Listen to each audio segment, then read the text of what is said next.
प्रातकाल उठ के रघुनाथा, मात पिता गुरु नाम ही माँ। ये परंपरा है, बात छोटी सी हो सकती है, ये परंपरा है।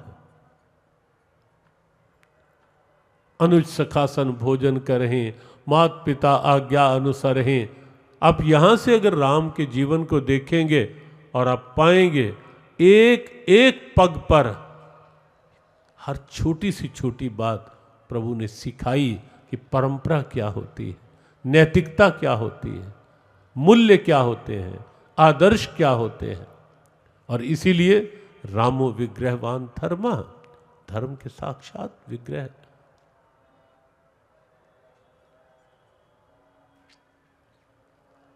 ग्वाल बालों के साथ मिल बैठकर खाना, गोपियों के यहाँ माखन चुराना खाना।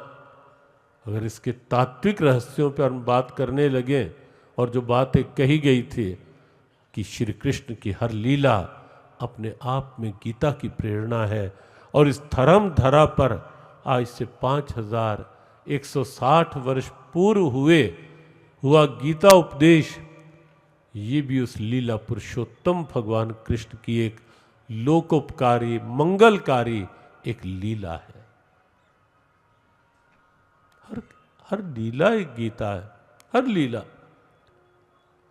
अगर एक एक लीला को लेने लगे तो शायद हमें लगता है कि एक महीने का कम से कम एक पूरा क्रम, एक एक लीला में कहाँ गीता का संदेश छिपा है।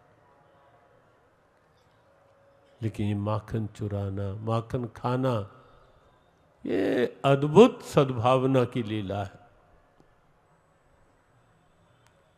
और अगर कहीं ऐसा अवसर आता भी है कि एक जगह भगवान कृष्ण को सर्वसम्मति से ऊंचे आसन पर बिठा दिया जाता है, और ये निश्चित किया जाता है कि प्रथम पूजा ऋषि हैं, महर्षि हैं, सब राजा हैं, लेकिन सबके द्वारा राजसूय यज्ञ में निश्चित होता है कि प्रथम पूजा भगवान कृष्ण की होगी, श्री कृष्ण की होती है।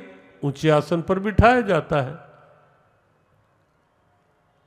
लेकिन वो ऊंचा आसन भगवान कृष्ण की परंपरा स्थापन की दिव्यता में आड़े नहीं आ पाता, क्योंकि उसी यज्ञ में जब आवश्यकता पड़ती है कि संतजन आएंगे, विप्रजन आएंगे, आते ही उनके चरण धोवन, चरण प्रक्षालन, भगवान कृष्ण कहते हैं कोई और नहीं, ये सेवा मैं करूंगा।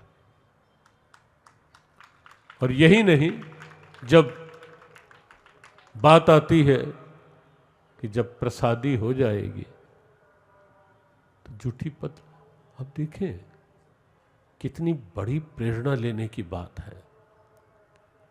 थोड़ा ऊंचा पद मिल जाए तो लगता है कि किसी सत्संग में आना, किसी संत के चरणों में झुकना, या लगता है कि हम तो अब इतने बड़े हैं, हमारा तो इतना बड़ा ओहदा है, या कोई सेवा करनी हो तो लगता है कि हमारा अब ये काम थोड़ा न रहा है कि हम ये। लेकिन और कई बार होता है कि संस्थाओं के भी प्रमुख बन जाने पर लगने लगता है कि मैं तो प्रधान हूं, अब ये काम मेरा थोड़ा ना पतले उठाना, ये काम मेरा थोड़ा ना है ये सेवा करना, मेरा काम तो केवल बस वहीं तक है, प्रधान का सम्मान हो मेरा, या मैं बड़ा। लेकिन गीता के कृष्ण स्वयं अपने आचरण से समझाते हैं कि ऊंचा पद भी मिला, लेकिन तो भी यदि उसी यज्ञ में जरूरत है तो भगवान कृष्ण कहते हैं मैं संतों और ब्राह्मणों की जूठी पतले उठाने में भी हिचकिचाऊंगा नहीं, मुझे कोई शर्म नहीं। ये प्रेरणाएं हैं जो धर्म संस्थापनार्थाय के रूप में स्थापित की जाती है। धर्म का मार्ग परंपराओं का मार्ग है, आदर्शों का मार्ग है, सद्गुणों का मार्ग है। सत्कर्मों का मार्ग है, धर्म का मार्ग है।